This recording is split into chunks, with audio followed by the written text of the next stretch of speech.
Welcome to Cambridge IGCSE Physics, Lesson 26.1, Reflection of Waves. Today we explore how waves behave when they encounter surfaces, a fundamental principle that explains mirrors, echoes, and many technologies we use daily. This is core content for your examination, so understanding these concepts thoroughly is essential for success.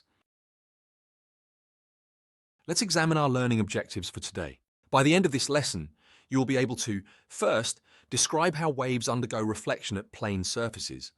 This means explaining what happens when any wave meets a flat boundary. Second, apply the fundamental law that angle of incidence equals angle of reflection.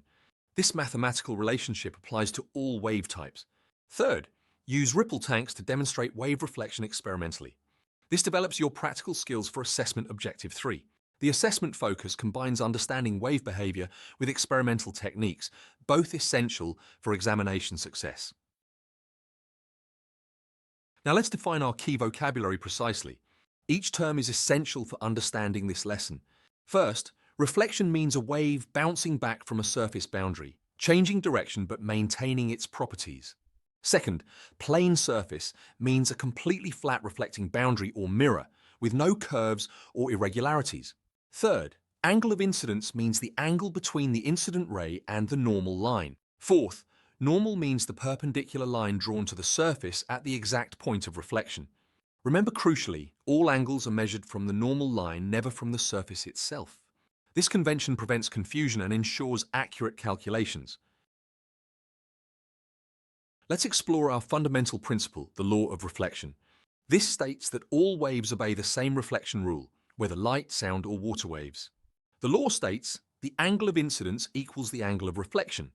Mathematically, we write theta e equals theta r, where theta I represents the angle of incidence measured in degrees, and theta r represents the angle of reflection, also in degrees. The key point is both angles are measured from the normal line, not the surface. The diagram illustrates this clearly. The incident ray approaches the plane mirror, strikes at the point of incidence, and reflects as the reflected ray. Notice how both angles are equal and measured from the vertical normal line. Now we examine the experimental method using a ripple tank. This follows Cambridge IGCSE practical requirements. The apparatus needed includes a ripple tank containing shallow water, a straight wave generator to create plane waves, and a plane reflector acting as the barrier. The method consists of these steps. First, set up the ripple tank with shallow water. Second, position the straight wave generator to create regular plane waves. Third, place the plane reflector at an angle to the incident waves. Fourth, observe and measure the angles of incident and reflected wave fronts. Safety is paramount. Handle all electrical equipment with completely dry hands to prevent electric shock. The diagram shows the complete setup with incident waves approaching the plane reflector and reflected waves bouncing back, demonstrating the law of reflection clearly. Let's work through our first example. The problem states, a light ray strikes a plane mirror at 30 degrees to the normal. Calculate the angle of reflection.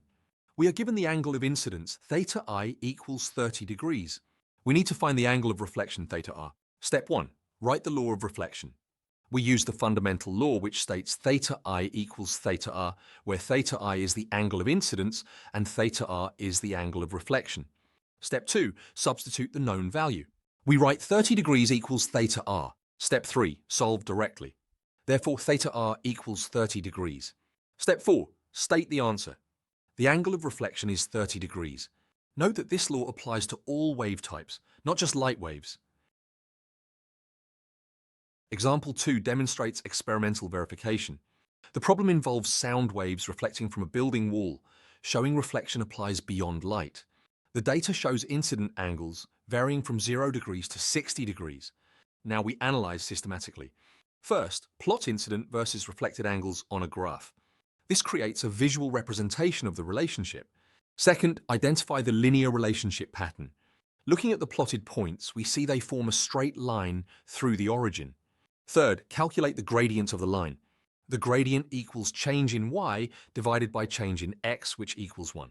Fourth, verify the law of reflection. Since the gradient is 1, this confirms that angle of incidence equals angle of reflection. The graph shows perfect agreement with theory, with the dashed red line representing the theoretical relationship. Mathematical skills are crucial for accurate reflection analysis. Let's examine three key skills. First, angle measurement technique. Always measure angles from the normal line, which is perpendicular to the surface, never from the surface itself. When using a protractor, align the center point with the exact reflection point and read the angle carefully. Second, vector analysis of ray directions. The incident ray shows the direction of wave travel towards the surface. The reflected ray shows the direction of wave travel away from the surface. Both rays and the normal line lie in the same plane. Third, experimental uncertainty analysis. Angle measurements typically have an uncertainty of plus or minus 1 degree due to instrument limitations. Calculate percentage uncertainty by dividing uncertainty by the measurement, then multiplying by 100%. This quantifies measurement precision and reliability. Now practice what you've learned with these three questions. Question 1 is basic level. It asks, light ray hits mirror at 25 degrees to normal. Find reflection angle. This tests direct application of the law of reflection. Question 2 is intermediate level. It states, water waves in ripple tank reflect from barrier. Incident angle 40 degrees. Calculate reflected wave direction.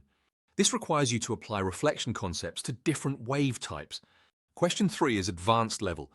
The question is, sound echo returns from wall. If total path makes 50 degrees with normal, find individual ray angles. This tests analytical thinking about the geometry of reflection. For all questions, remember to draw clear diagrams showing the normal line, incident, and reflected rays. Show your working step by step and include units in your final answers. Physics principles power our modern world through wave reflection applications. In technology, mirrors in telescopes focus light using precise reflection laws to gather starlight from vast distances, enabling astronomical discoveries. In medicine, ultrasound imaging uses sound wave reflection from internal organs to create diagnostic images without harmful radiation. In engineering, radar systems detect aircraft by transmitting radio waves and analyzing their reflections from metal surfaces. In architecture, concert halls are designed using sound reflection principles to ensure optimal acoustics for every seat. These applications demonstrate why understanding reflection matters. Career-wise, this knowledge leads to specializations in optics for laser technology, acoustics for sound engineering, medical physics for diagnostic equipment, and telecommunications for signal transmission systems. Let's review the solutions systematically. For question 1, we apply the law theta I equals theta r directly. Since the incident angle is 25 degrees, the reflection angle is also 25 degrees. For question 2 involving water waves, the same law applies. The reflected wave direction is 40 degrees to the normal, identical to the incident angle. Wave type doesn't change the reflection law. For question 3 about sound echoes, we analyze the geometry. If the total path makes 50 degrees with the normal, each individual ray makes 25 degrees, since the total angle is divided by 2. Now, for exam success tips. First, always draw clear diagrams showing the normal line perpendicular to the surface. Second, state the law of reflection explicitly before calculating. Third, check that angles are measured from the normal line, never from the surface. Fourth, include the degrees symbol in all angle answers for full marks. Let's summarize today's essential concepts. The key points to remember are, first, the law of reflection states that angle of incidence equals angle of reflection. This mathematical relationship is fundamental to understanding wave behavior at boundaries. Second, this is a universal principle applying equally to light waves, sound waves, water waves, and all other wave types without exception. Third, the measurement rule requires all angles to be measured from the normal line, which is perpendicular to the reflecting surface. Fourth, practical skills using ripple tanks demonstrate wave behavior experimentally, essential for assessment objective 3. For further study, practice angle calculations with different wave types to build confidence. The next lesson covers refraction of waves, which examines what happens when waves pass through boundaries rather than reflecting from them. Understanding reflection thoroughly prepares you for refraction concepts.